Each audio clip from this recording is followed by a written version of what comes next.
¿Qué tal, compañeros? Tengan ustedes un buen día, sean bienvenidos nuevamente a la sesión séptima de Introducción a las Ciencias Jurídicas, una sesión totalmente interesante, puesto que vamos a poder ver un poco más acerca de la nueva parte de conocer el derecho.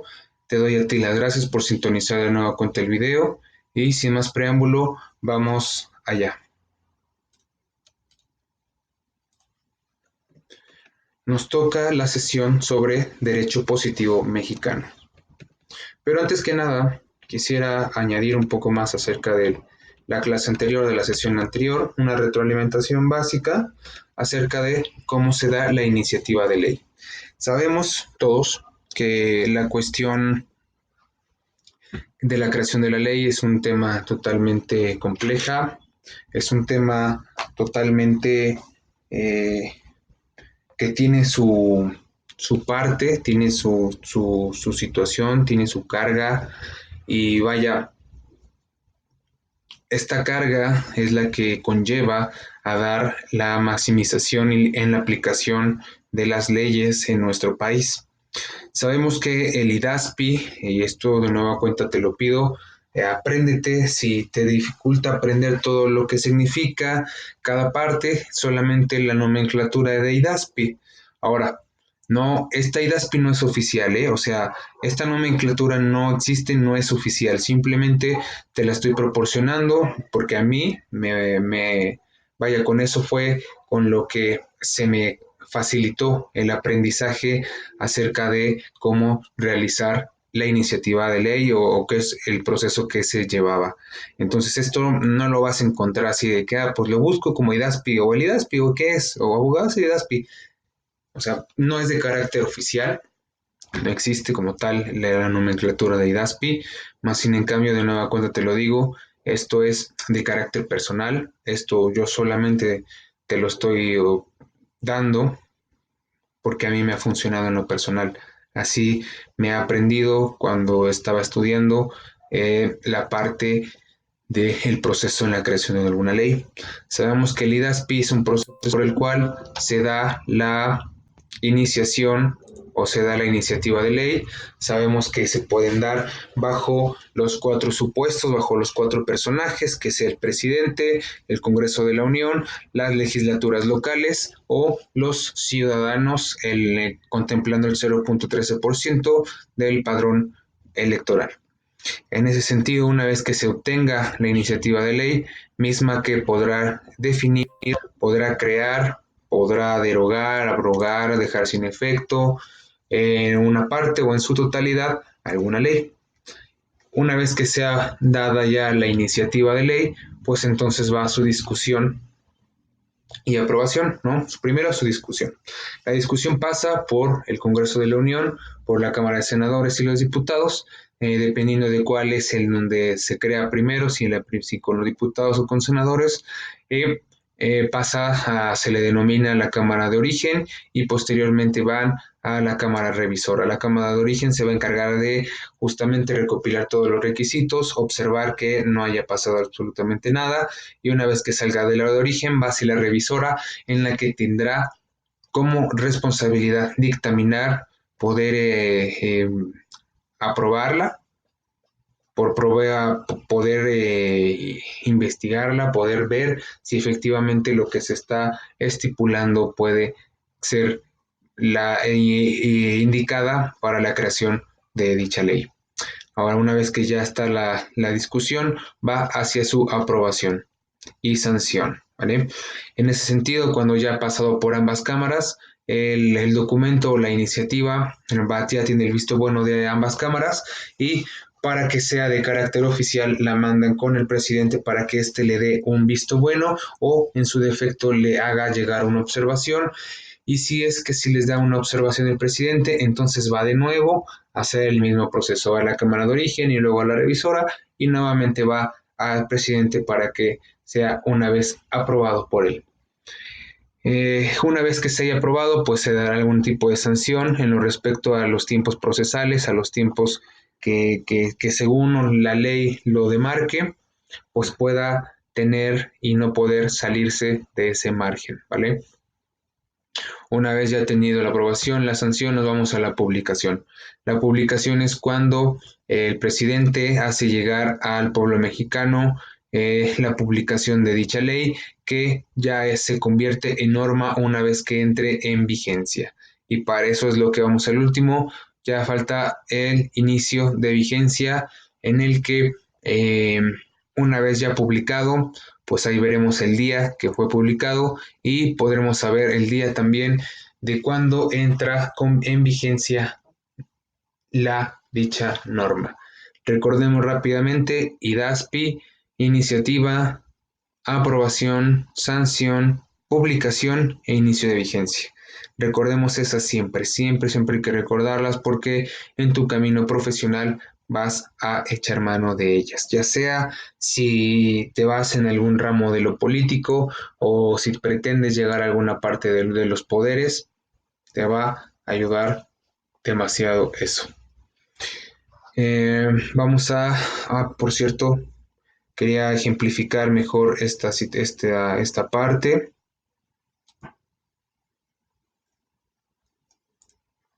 Para que quede aún más reafirmada, vamos a buscar, vamos directamente al diario oficial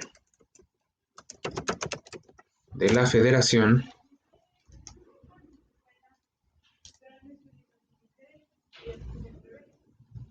Y aquí va a ser, compañeros, el lugar en donde el presidente pueda publicar, para que pueda publicar todas las iniciativas de ley, que posteriormente, una vez que alcancen la publicación, tendrán el carácter de norma y solamente estaremos realizando pues la vigencia.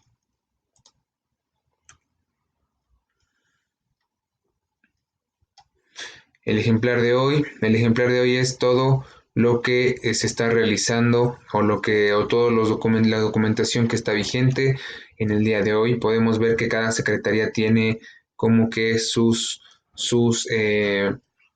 documentos, sus asuntos internos, para poder ya realizar sus actividades comunes. Podemos leer rápidamente que específicamente en el ámbito de la Secretaría de Gobernación, recordemos que en la Administración Pública Federal todas las secretarías están sometidas al presidente o al Poder Ejecutivo.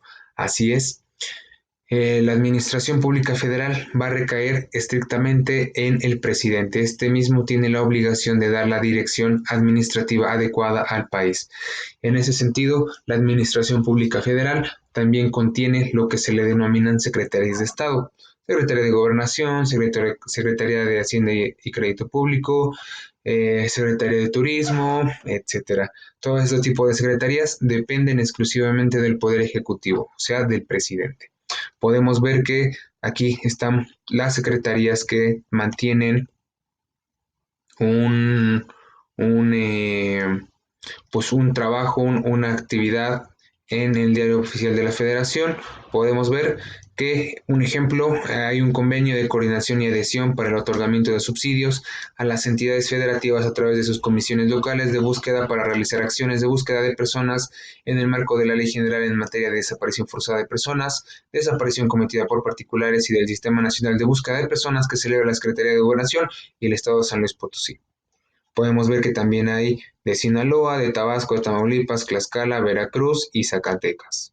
Bien, podemos ver que estos convenios son para agilizar, en este caso lo que acabamos de leer, con fundamento la ley de desaparición forzada, se pueda dar mejores herramientas para poder solucionar este tipo de delitos. Pero no nos metamos mucho en eso.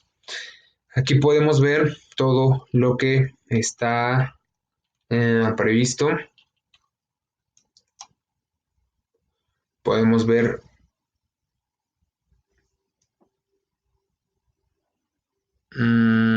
vemos. Vamos a leyes y reglamentos.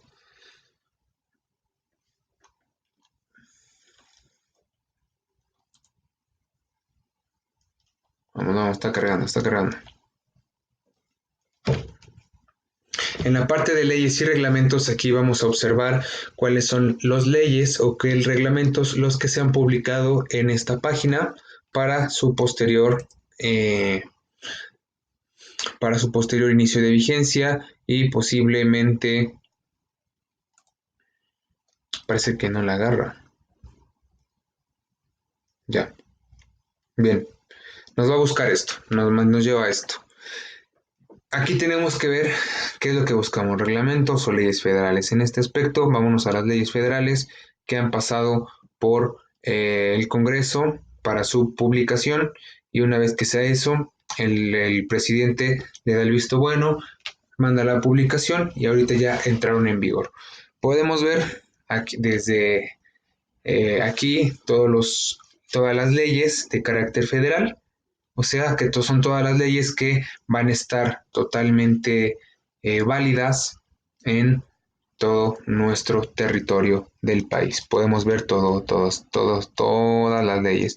Podemos ver aquí cuándo fue la fecha de publicación y la última reforma que se le ha dado. Cuando se le denomina reforma es cuando le han añadido, han dejado sin efecto alguna parte o algún artículo o situaciones de ese tipo.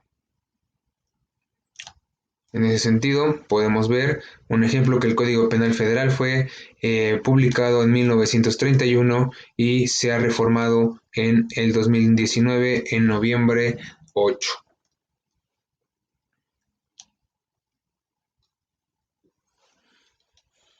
Un ejemplo, podemos ver una ley muy reciente que apenas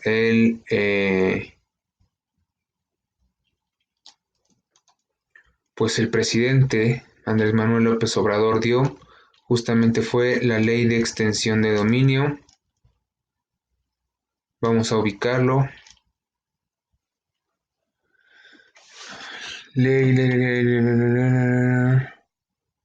Vamos a buscarlo por ley de extinción de dominio. Esta ley fue una de las primeras que él saca. No, tiene que ser la más reciente. Ok, entonces vamos a buscar de esta manera. Ley de tradición, expropiación.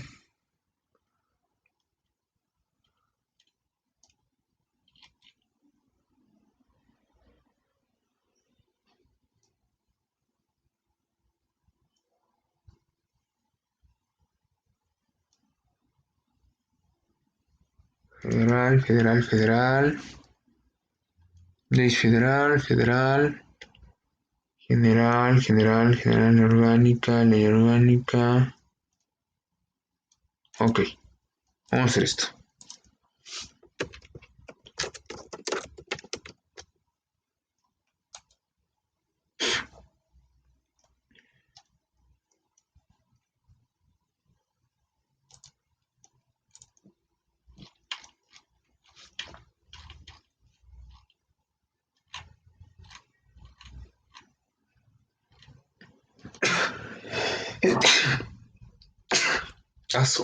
Una disculpa. Bien.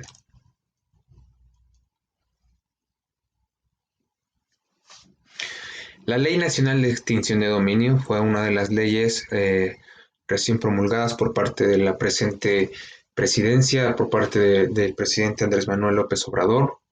Podemos aquí ver que pasa por la Cámara de Diputados del Heroico Congreso de la Unión, fue publicado por el Congreso de la Unión a petición del presidente, ocupando el artículo constitucional para ocupar esa facultad. Bien, se le denomina Ley Nacional de Extinción de Dominio y ahorita vamos a ver el porqué. Se publica en la nueva ley del Diario Oficial de la Federación el 9 de agosto del 2019. Tenemos aquí que ya es un texto vigente, que esto ya se encuentra publicado para que la norma pueda estar ya totalmente en funciones. Nueva ley publicada en el Diario Oficial de la Federación el 9 de agosto del 2019. En el margen un sello del escudo nacional que dice Estados Unidos Mexicanos, Presidencia de la República, Andrés Manuel López Obrador, Presidente de los Estados Unidos y a sus habitantes. A ver, esto del margen un sello quiere decir que obviamente no pueden poner sellos oficiales en páginas de uso común por seguridad. En ese sentido, para que todo se traduzca bajo el principio de literalidad, se debe de especificar estrictamente y definir las características que tiene el órgano original. Un ejemplo, pues este es un ejemplo ya digitalizado de la ley, pero cuando se promueve la ley tiene que llevar toda la formalidad, tiene que llevar pues sellos de validación por parte de quienes están interviniendo en la presente ley y pues obviamente para efectos de seguridad no pueden mostrar esos sellos al lugar. Es ahí que se debe eh, de poner en todo momento las características de el documento original. Es por eso que aquí vemos al margen un sello con el escudo nacional que dice Estados Unidos Mexicanos, Presidencia de la República. ¿Vale? El Congreso General de los Estados Unidos Mexicanos decreta, se expide la Ley Nacional de Extinción de Dominio y se reforman y adicionan diversas disposiciones del Código Nacional de Procedimientos Penales, de la Ley Federal para la Administración y Enajenación de Bienes del Sector Público, de la Ley de Concursos Mercantiles y de la Ley Orgánica de la Administración Pública Federal. Vamos a ver.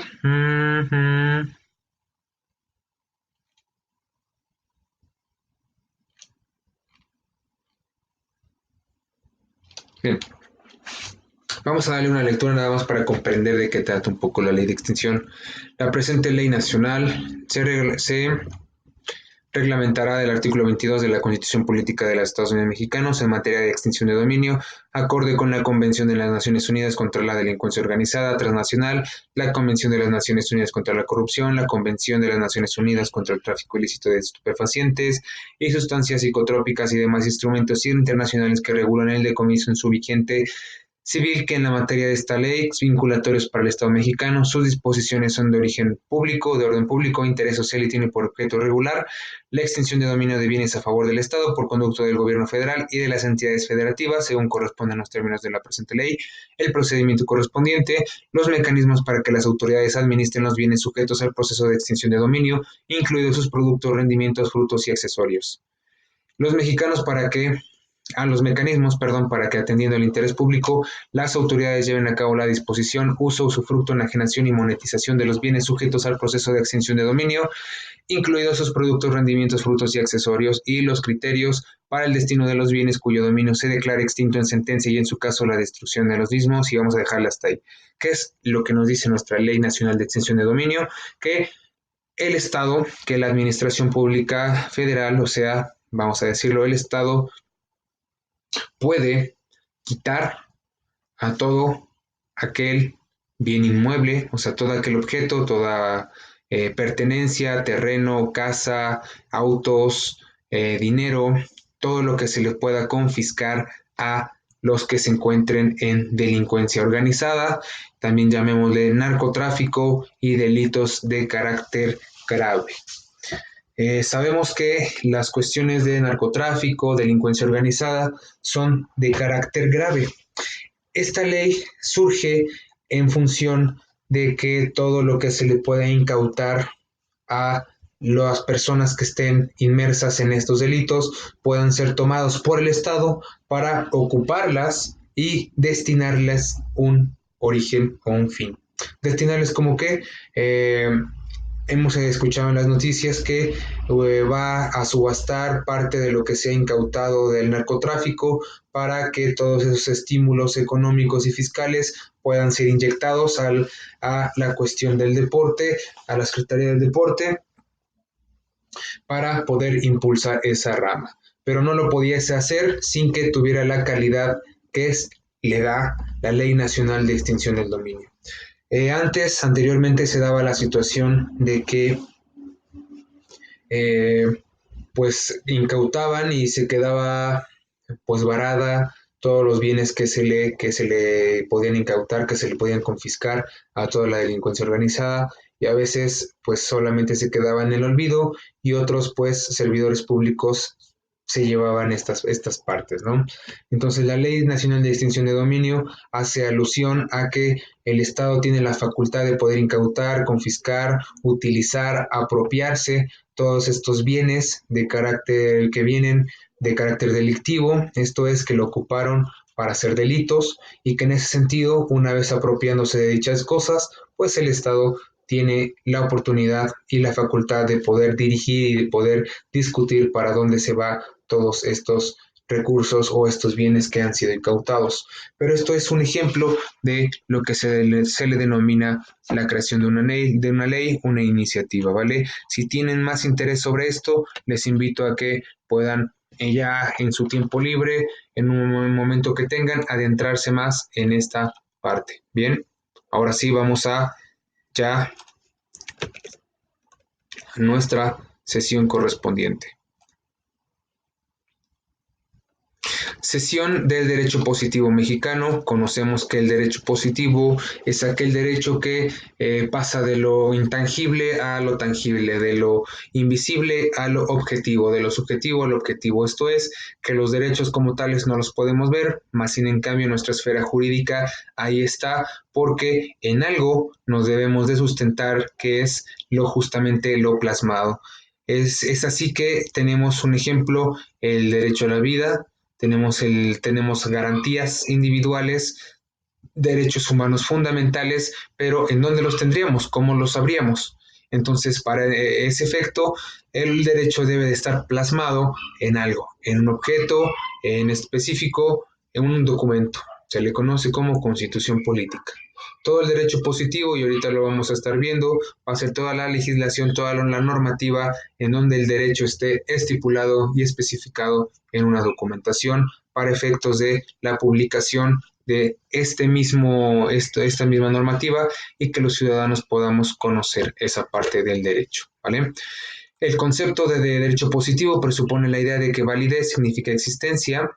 Los hechos crean o aplican el derecho que existe, son hechos sociales, históricos, empíricamente verificables.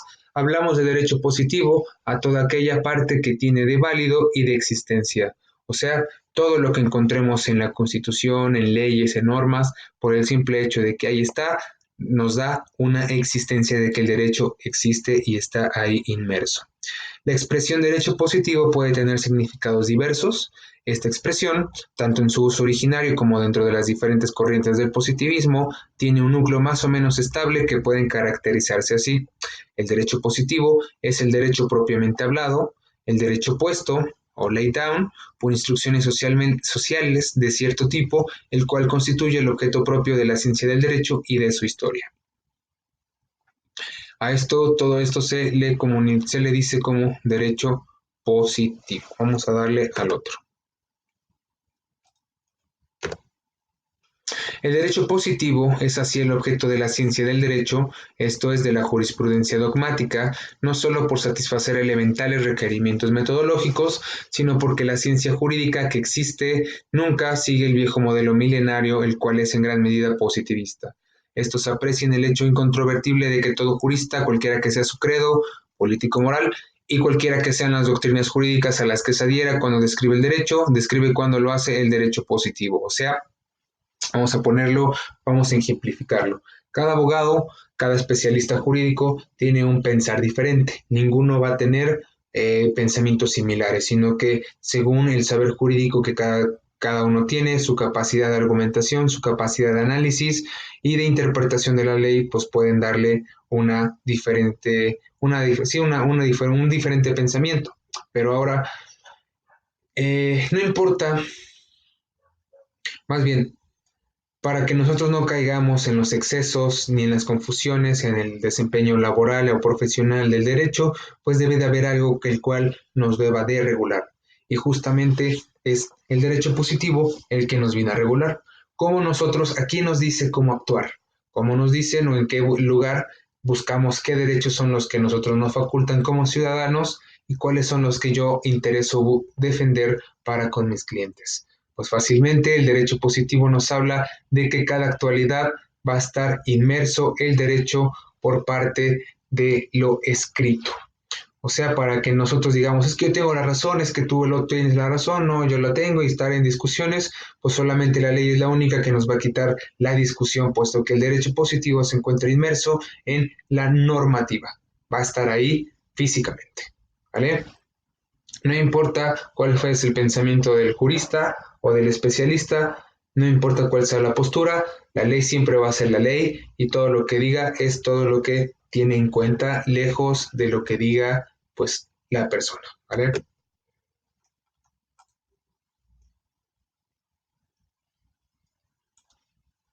Ya.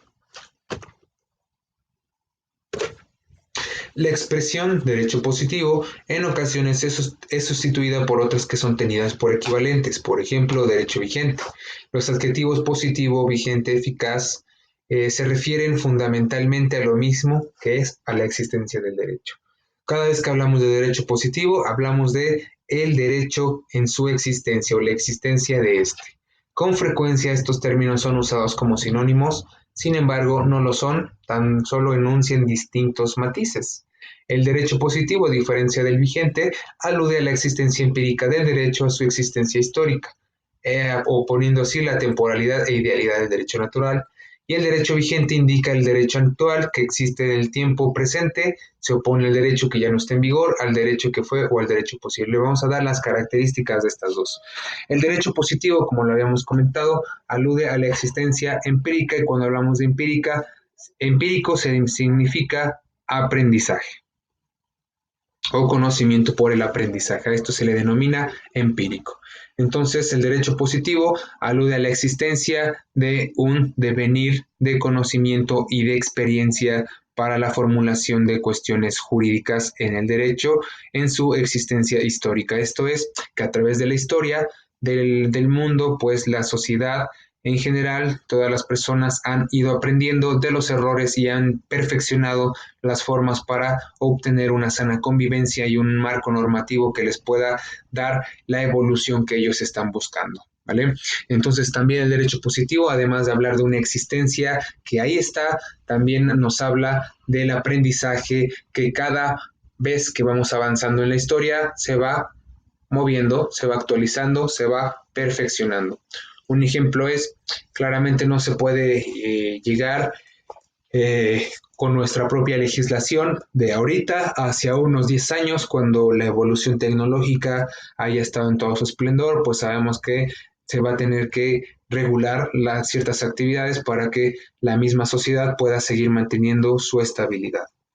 El derecho vigente, como lo habíamos comentado, indica el derecho actual, pero es la que le da la vigencia y la importancia de sobreexistir o de existir, o propiamente dicho, de no estar ahí previstas. El derecho vigente nos habla de que hay un derecho, o sea, ahí está la norma, ahí están las leyes, ahí están. Más sin en cambio, lo que le va a interesar es la vigencia. No podemos utilizar una vigencia de la primera constitución que hablemos de la reforma. Bien, es imposible puesto que la evolución histórica y social ya nos ha exigido diferentes formas, diferentes necesidades que en la época de la reforma. Estamos hablando de por ahí de los 1800, no, de 1860, 1840, por esas zonas en donde México todavía pasaba situaciones de guerra, en cuestiones internas, por la guerra de reforma entre los liberales y conservadores. Es ahí que el derecho vigente va a ser en donde seleccione cada parte de la ley, cada parte de la norma y direccione si ya pierde la vigencia, si se puede aún renovar o añadir o de plano se va a desechar. Entonces, esta parte de la vigencia nos va a dar la pauta para saber qué partes están en vigor o otras que ya no lo están. Además de hablar del derecho eficaz, del derecho positivo, perdón, del derecho vigente y el derecho positivo, pues también podemos ver el derecho eficaz.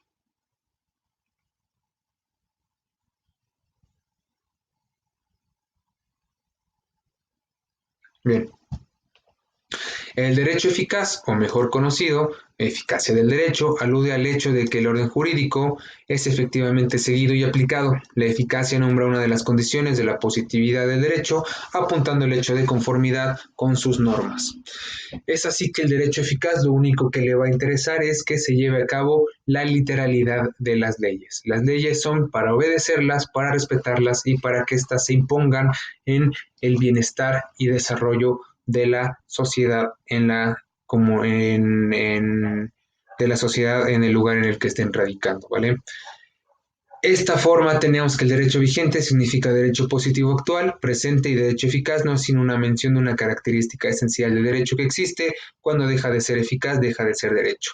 Cuando una ley ya no logra satisfacer las necesidades para las cuales fue creada, entonces esta pierde la vigencia y pues se llega a quitar la importancia en la aplicación de esta ley y se queda sin efectos. De esta manera, como lo habíamos puesto acá, deja de ser derecho. El derecho positivo, a diferencia del natural, inherente al ser humano o el consuetudinario y establecido por la costumbre, obedece así un pacto social y jurídico establecido por las comunidades mismas para su regulación y ejercicio de la paz, dado que las leyes son escritas y aprobadas soberanamente.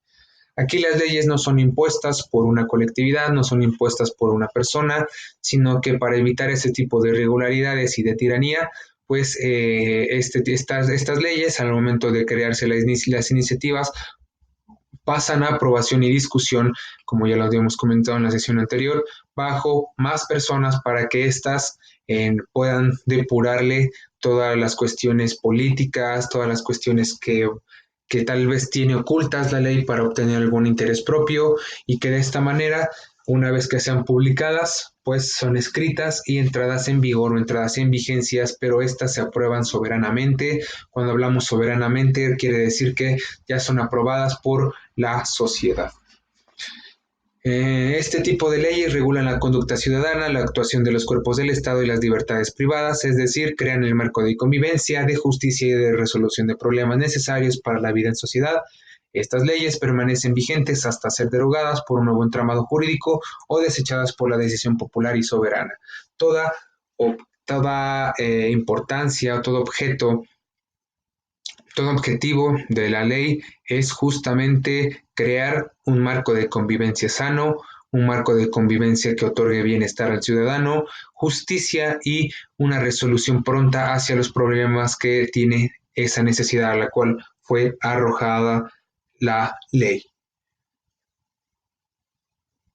Se pueden dar cuenta que, un ejemplo, la Ley Nacional de Extensión de Dominio.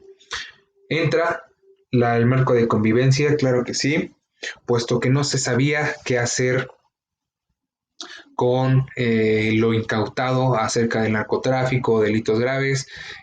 Sabíamos que esos delitos no marcan una convivencia sana, ni mucho menos, pues los bienes que son incautados son totalmente ocupados para resarcir el daño. Entonces, esta ley sale para dar una convivencia, así que tiene palomita.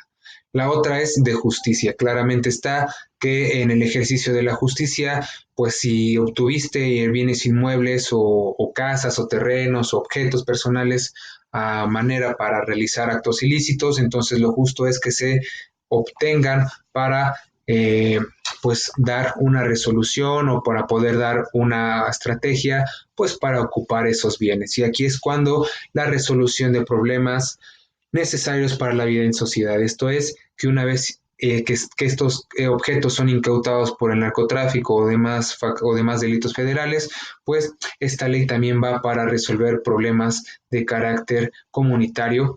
Esto es que el Estado tendrá que ver para qué es destinado a la venta de estos inmuebles para impulsar e inyectar pues el dinero para la salvación de algunas de las necesidades que tienen los ciudadanos.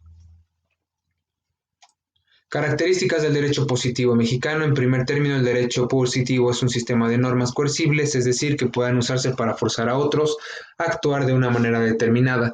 La función primordial del Estado, visto así, es velar por el cumplimiento de dichas normas, incluso mediante el monopolio de la violencia, la represión y los cuerpos de la ley.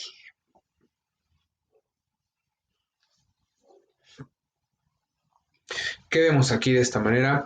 El Estado es dentro de la rama del área del derecho público, es el encargado de dar la relación con sus subordinados o con los ciudadanos. En esta rama del derecho tendrá que ser el Estado el único garante para que pueda dar y satisfacer las necesidades del pueblo. En ese sentido, el Estado tiene la obligación de poder dar cumplimiento a todo lo que está establecido por la normatividad. Un ejemplo está la ley penal, el Código Penal para el Estado de Puebla, es un marco normativo que el Estado tiene que observar y garantizar el castigo o la justicia al momento de que éste se ha enterado de un ilícito o de alguna conducta criminal. Por otro lado, toda norma positiva ha de estar escrita, publicada, difundida en la comunidad a la que rige, es decir, debe de ser de conocimiento público. Una ley no puede ser obedecida si nadie la conoce y para esto existen los soportes físicos en los que se imprime y hace circular la normativa judicial, constituciones jurídicos, códigos de diversa índole normativas. Ojo, toda ley debe de ser exclusivamente publicada y dada al pueblo y ésta debe de tener acceso de manera libre y gratuita. Hay un dicho que dice que la ignorancia a la ley no exime de responsabilidad. Esto es que ya en el momento en el que nosotros transgredimos una ley sin conocerla, somos capaces de ser responsables para poder pagar nuestros errores. Esto sencillamente porque nosotros tenemos un libre albedrío, nosotros conocemos e identificamos lo bueno de lo malo y en ese sentido actuamos. Ahora bien, la ley, toda la normativa en el derecho positivo mexicano está orientada justamente a regular las conductas, pero obviamente está muy bien demarcadas que si tú haces cosas buenas en la ley o están bajo la ley, entonces no te va a pasar nada. Pero si realmente haces cosas malas, entonces sabes porque sabes que alguna ley va en contra de las conductas que tú estás realizando por el simple hecho de dar un criterio lógico de hacer bien las cosas o de hacer malas cosas. En ese sentido, pues la ley nunca va a apapachar o nunca va a permitir las conductas malas. En ese sentido, nos dice que este dicho, que la ignorancia ante la ley no nos exime de responsabilidad. Antes, pues para poder conocer de una ley, justamente era comprar los códigos o darle largas lecturas a artículos en revistas, en periódicos, pero desde la inclusión y desarrollo de la tecnología, pues como lo vimos al principio de la clase, pudimos entrar sin problemas al Internet y poder ahí observar y leer sin ningún problema este tipo de ley. El problema que existe, compañeros, es que la sociedad, los ciudadanos no conocen absolutamente de sus derechos y ni siquiera conocen pues el nombre de las leyes o para qué funcionan o si siquiera hay algunos derechos que le puedan asistir. En ese sentido, ese es el problema que también, además de que tiene la sociedad en general, pues también tenemos nosotros como abogados, ¿vale? Ojo en ese lugar. Por último, el derecho positivo no es definitivo, está constantemente cambiando, remodelándose, actualizándose y adaptándose a la realidad jurídica y social de las comunidades que la regulan. La historia del derecho positivo es también de alguna manera la de las necesidades legales de la ciudadanía. Esto es que nuestro derecho positivo se clasifica principalmente en dos aras, en dos categorías o en dos ramos. A estas se les denominan el derecho público y el derecho privado. Al momento, como lo habíamos comentado, del derecho positivo, este se va creando a través del perfeccionamiento en la evolución de los ciudadanos y de vamos a decirlo de esta manera, su parte o su funcionamiento en la sociedad. ¿Qué es esto? Pues sabemos que no podemos compararnos con sociedades históricas tales como la época de la Reforma, puesto que, como habíamos comentado, hay necesidades diferentes, hay pensamientos ideológicos también diferentes. Recordemos que una de las reformas radicales que hizo el gobierno de Benito Juárez fue justamente la separación del Estado con la Iglesia. En ese entonces la Iglesia tenía aún poder acerca de, de las decisiones que conllevaban al país. Era muy rico la situación que tenía esta parte del sistema religioso que imperaba en el gobierno de Juárez, y pues al ver que ellos gozaban con bastante capital, que ellos gozaban con bastante,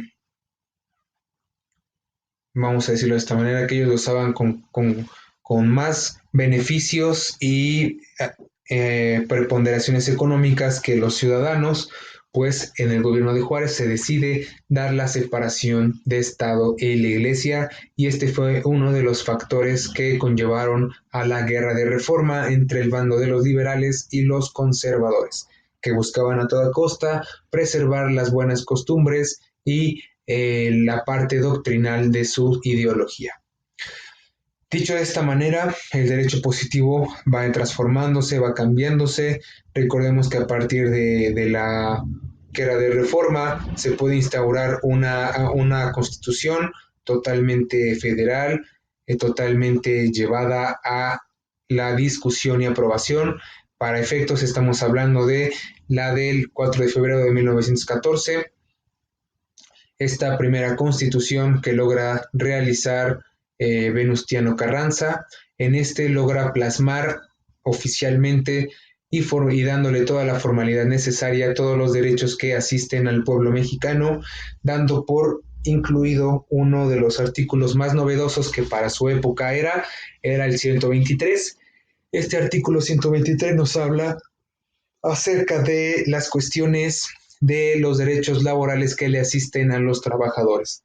De hecho mismo, esta constitución publicada en ese mismo año, ya incluida el artículo de los derechos laborales, fue uno de los más novedosos y radicales de la época.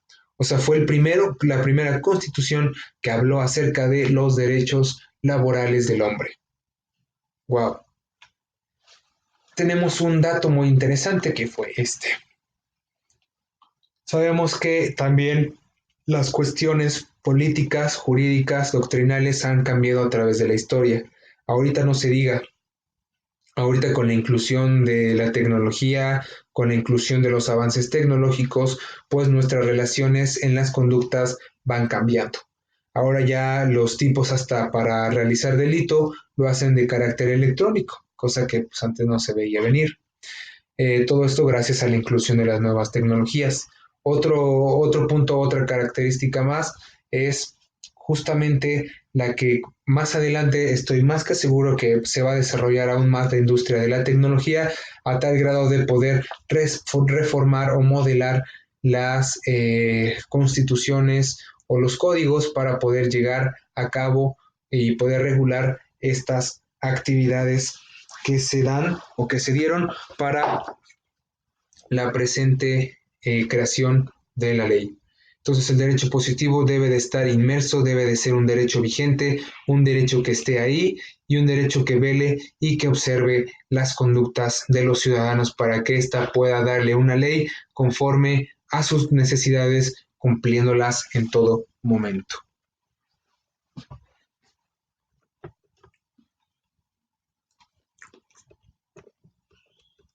Que vemos de nuevamente. Derecho positivo. El derecho positivo en México se encuentra inmerso en nuestras constituciones, en nuestras legislaciones, en nuestros códigos, en convenios, en decretos, en vaya parte. El derecho positivo para que pueda ser perfeccionado en la imposición y en el ejercicio debe de estar plasmado en una ley.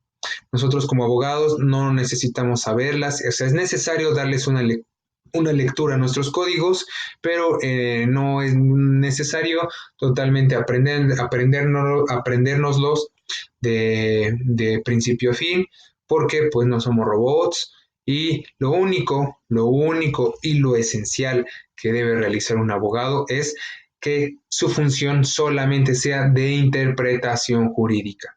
Esto es, ¿de qué te sirve leer toda la Constitución y de aprender de todos los artículos si no sabes aplicarlos? Y esa es la parte interesante.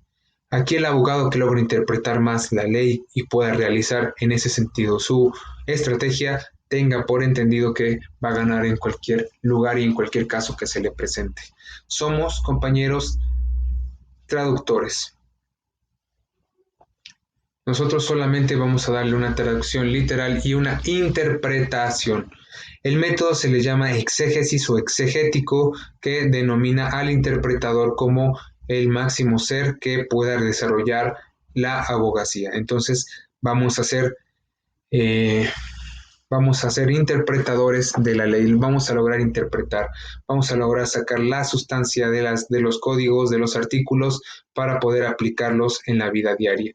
Te van a llegar casos en donde vas a tener que dar solución y que en ese sentido, pues, en dicha solución tienes que dar una interpretación para poder lograr un desarrollo y de tu profesionalismo totalmente adecuado.